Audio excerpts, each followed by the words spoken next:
6 de la mañana, 59 minutos. Renovamos nuestra gratitud por su compañía a través de las pantallas de Ecuador TV y de Gama Visión, y también a través de nuestras redes sociales por las que pueden seguirnos desde cualquier lugar del planeta. El evento se realizará, estamos confundidos. Se encuentra con nosotros María Fernanda Porras, subsecretaria para la Innovación Educativa del Ministerio de Educación. Buen día, gracias por aceptar esta invitación.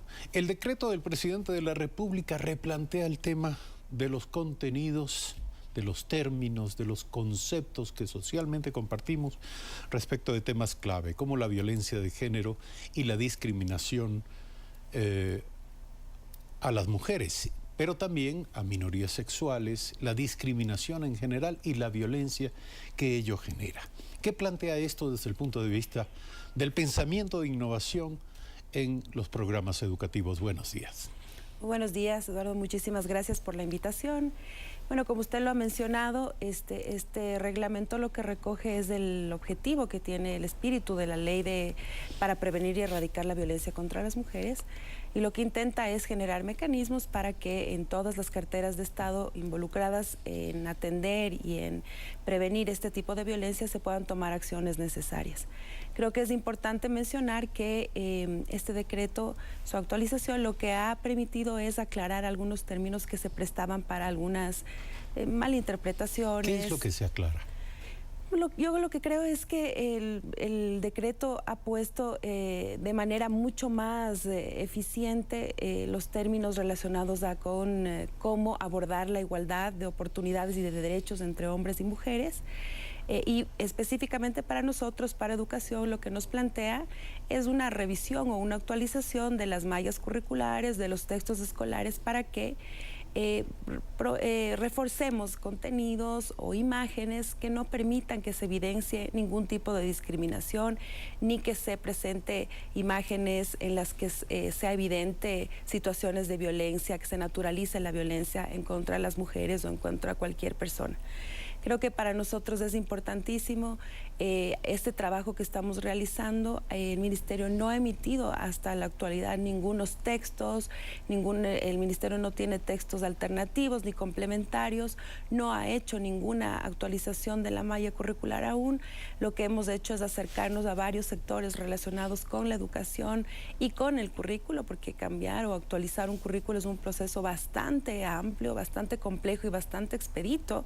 No se lo hace de la noche a la mañana, implica un montón de experticias en la temática, y lo que hemos hecho es establecer este diálogo con distintos sectores, expertos en pedagogía, expertos en el tratamiento de tema, con varios representantes de colegios particulares, católicos, religiosos, que nos permitan acercarnos a esta realidad y poder plantear, en el caso de que sea necesario, alguna actualización. Ahora, el problema del sesgo en la educación respecto de estas materias se expresa de varias formas, pero en principio, en lo que tiene que ver con los textos escolares, ¿en realidad hace falta filtrar esos contenidos, revisarlos y enmendarlos?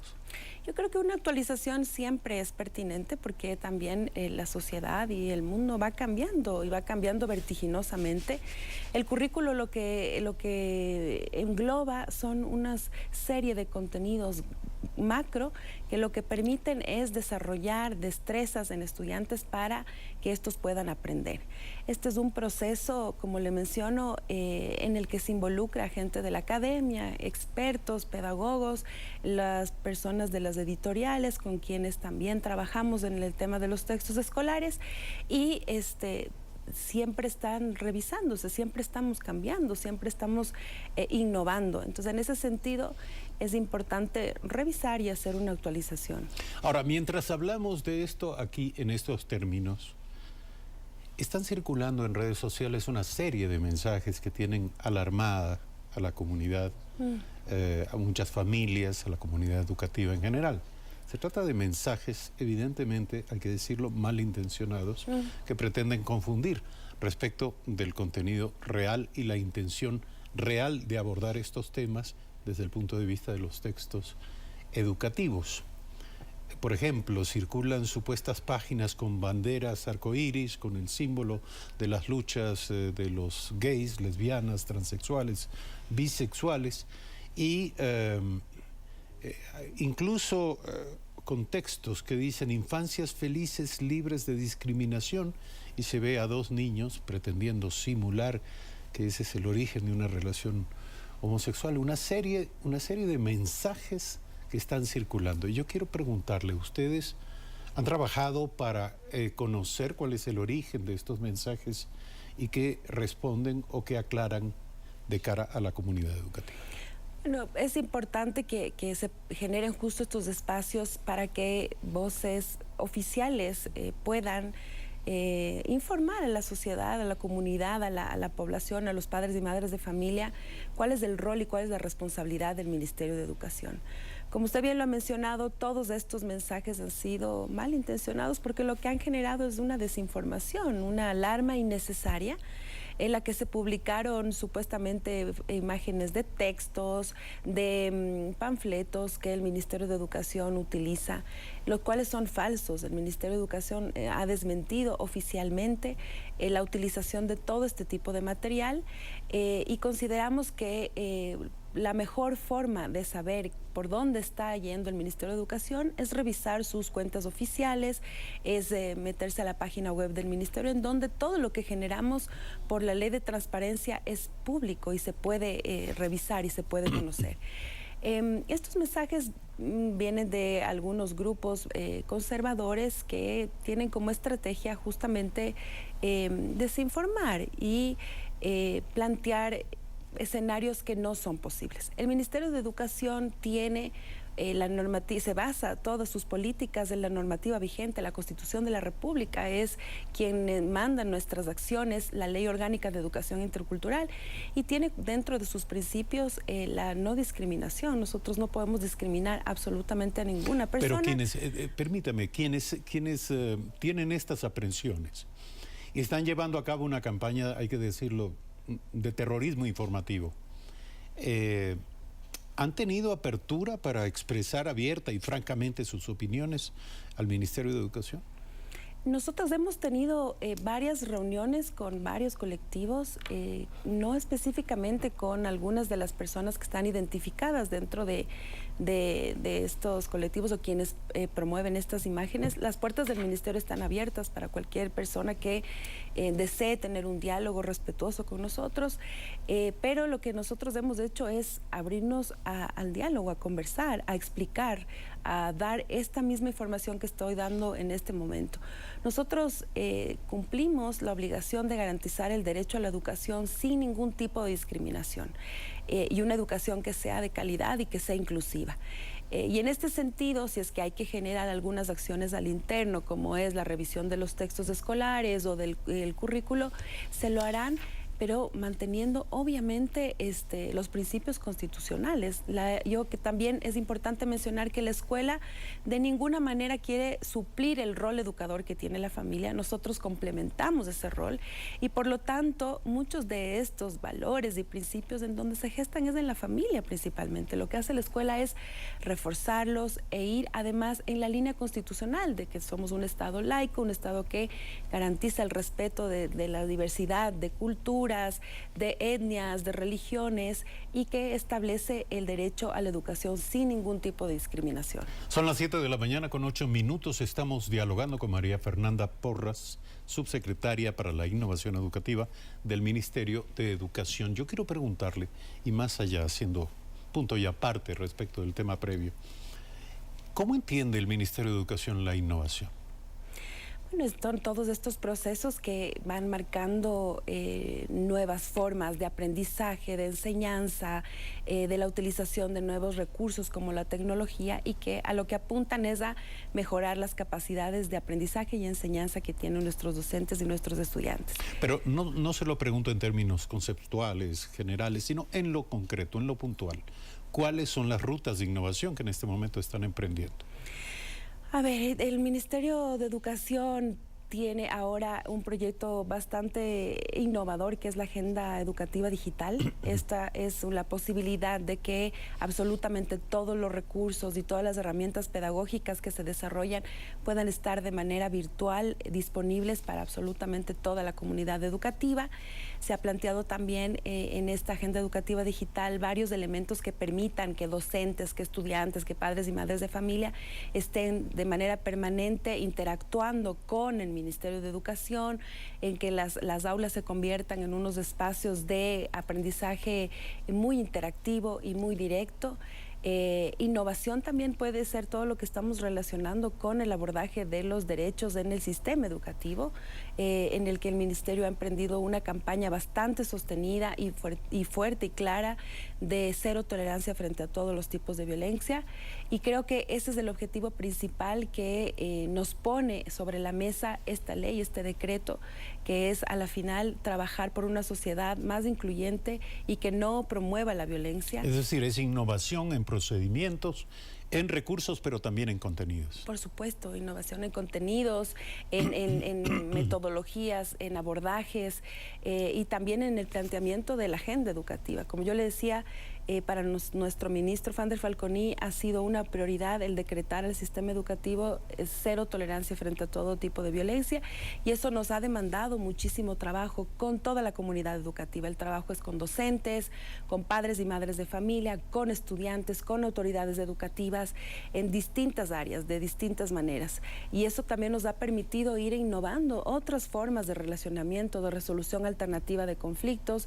Hemos lanzado una campaña bastante positiva y exitosa, además más conciencia, menos violencia, que lo que implica es crear estos comités de prevención conformados por estudiantes, docentes, padres y madres de familia y Estos autoridades. Son comités de prevención anti-bullying. Anti-bullying, así es, pero que están de manera permanente vigilando, siendo parte activa de esta problemática y reaccionando, ¿no? Atendiendo esta problemática para que no se quede en la impunidad. ¿Y cómo deben hacer? ¿Cómo deben actuar en caso de la aparición de un caso de acoso escolar? Bueno, estos comités de prevención lo que hacen es denuncian, ¿no? Sacan a la luz, no se queda en silencio todas estas situaciones de violencia, y son atendidas por los departamentos de consejería estudiantil, profesionales que están especializados, expertos formados para abordar estas temáticas, en donde se involucra también a toda la comunidad educativa. Porque hay que entender que si la víctima del acoso es probablemente la primera víctima o la víctima visible, también el acosador es una víctima. No, por supuesto. Y hay este posible victimario también es víctima seguramente su familia. Esto es muy importante lo que usted menciona. En nuestro país, el 80% de los delitos sexuales en contra de niños y niñas, y por lo tanto de violencia contra niños, niños y adolescentes, se comete en el ámbito más cercano, que es el ámbito familiar, ¿sí?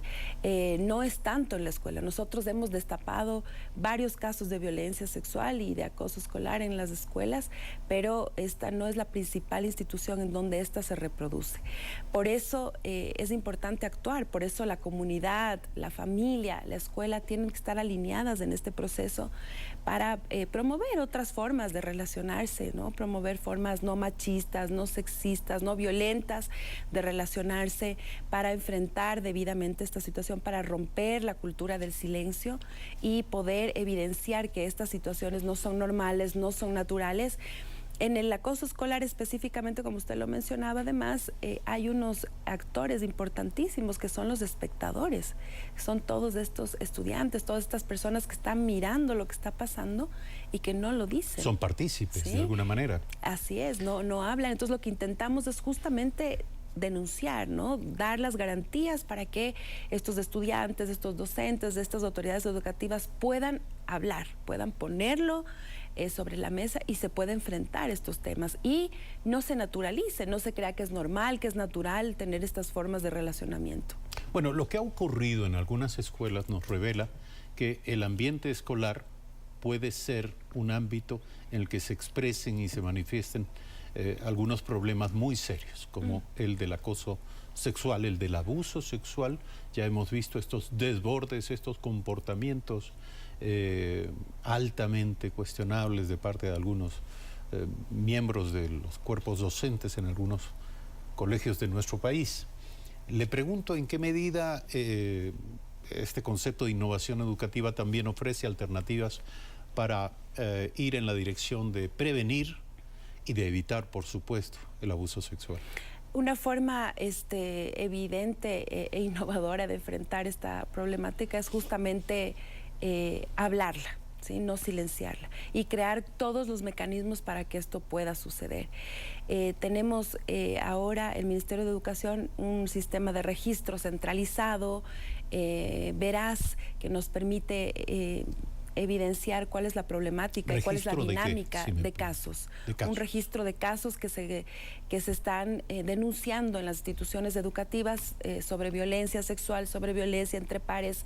Tenemos ahora una información que nos es reportada semanalmente, que nos permite saber estos hotspots, estos puntos calientes en donde tenemos que intervenir, tenemos que actuar porque hay una problemática, porque hay unas situaciones o unas condiciones sociales importantes. Entendemos que hay entidades educativas en las que se está instalando sistemas de cámaras de circuito cerrado. Sí, varias de las instituciones tienen un sistema de cámaras, también tienen estos comités de la prevención. Cada vez más la comunidad se está involucrando en esta problemática. Y yo quisiera mencionar también que la escuela se está ya conformando y está volviendo a tener este carácter de comunidad educativa, porque es el lugar seguro en donde los niños, las niñas y los adolescentes están contando, están evidenciando lo que les está pasando. Yo quiero regresar para finalizar este diálogo a uno de los aspectos de esta conversación, que por cierto demandaría evidentemente casi un espacio aparte y exclusivo, y tiene que ver con el uso de las nuevas tecnologías en la educación. Usted dice que, bueno, es evidente que hoy por hoy los estudiantes dedican mucho tiempo al consumo del Internet, están en contacto con estas tecnologías de la información y de la comunicación. Y yo le quiero preguntar, ¿cuál es el rol que en este momento tiene desde el punto de vista de la innovación en el Ministerio de Educación el uso de estos recursos y tecnologías? Esto de poner el programa, el pensum de estudios, los contenidos de estudio en la web y poder darle acceso todo el tiempo a los usuarios para que ellos estén en contacto permanente con todos estos contenidos. Creo que el principio que tiene todas estas innovaciones y estas acciones es la de democratizar la información. Si usted lo cuelga en la página web, si está en un lugar en el que puede ser de fácil acceso, muchas personas van a poder leer, van a poder revisar, van a poder estar en contacto de lo que el Ministerio está produciendo. Y creo que es también alinearnos a todos estos avances que la sociedad está desarrollando en temas tecnológicos. Para nosotros es importante ir al ritmo de cómo la sociedad va evolucionando, pero también ir evidenciando cuáles son estas formas pedagógicas que apoyan para un mejor aprendizaje en nuestros estudiantes. Pero también romper la lógica, me imagino, aquella según la cual el profesor era el dueño del conocimiento y él decidía en qué momento iba administrando poco a poco en módicas dosis este conocimiento a los estudiantes, cuando en realidad el conocimiento debía estar a disposición de los estudiantes para que ellos se conviertan en dueños de su propio aprendizaje. ¿Esta es la tendencia? Por supuesto. Yo creo que nosotros además tenemos un eslogan ahora que es informar es proteger, que lo que planteamos es dar la información basada en evidencia, responsable, para que justamente los niños, niñas y adolescentes aprendan de manera responsable a tomar decisiones, a planificar su proyecto de vida, a construir a dónde quieren llegar, cómo quieren llegar, que esto no implica solamente una decisión de qué quiero ser cuando sea grande, sino qué tengo que hacer para lograr que esto pase. En ese sentido, las tecnologías también apoyan y han permitido también renovar este rol del docente, que ya no es solamente el que imparte el conocimiento, sino es quien apoya, acompaña un proceso de aprendizaje y de investigación y de autogestión que comienzan a hacerlo los estudiantes. Eso nos ha puesto un reto gigantesco, pero sobre todo también ha puesto en un reto a todos los docentes de nuestro país, que tenemos docentes maravillosos ambiciosos, comprometidos y muy innovadores. El Ministerio hace varios concursos de innovación en la que tenemos docentes que han ganado con experiencias bastante increíbles e innovadoras de cómo implementan o cómo mejoran el aprendizaje en su clase. Pero esto lo que nos permite, por supuesto, es ir generando autonomía en nuestros estudiantes, que es lo que planteamos. Necesitamos que ellos estudiantes puedan, dueños de su propio aprendizaje. Así es, y puedan tomar decisiones de manera responsable sobre su vida, sobre su proyecto de vida, sobre lo que quieren o no quieren hacer, sobre lo que deben o no deben hacer, pero necesitamos formar sujetos conscientes que sepan tomar decisiones.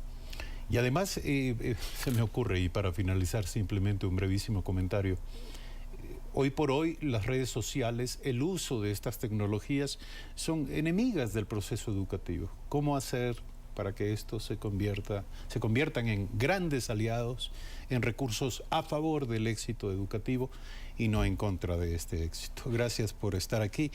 Cada vez que hablamos de estos temas se abren nuevos casilleros de interés, nuevos espacios. Concluimos este diálogo abriendo la puerta de interés y, por supuesto, adquiriendo una deuda con nuestro auditorio, con nuestros oyentes, con nuestras audiencias, para tratar este tema que consideramos también muy importante. Muchísimas gracias, María Fernanda Porras, subsecretaria para la Innovación Educativa del Ministerio de Educación, por estar esta mañana aquí en Primera Impresión. Cuando regresemos estaremos hablando con Javier Torres, ministro de Vivienda y presidente del Consejo Nacional para la Igualdad de Discapacidades. CONADIS. Se lleva a cabo en Londres la cumbre global sobre discapacidades en la que se encuentra el presidente de la República, Lenín Moreno. Ya regresamos.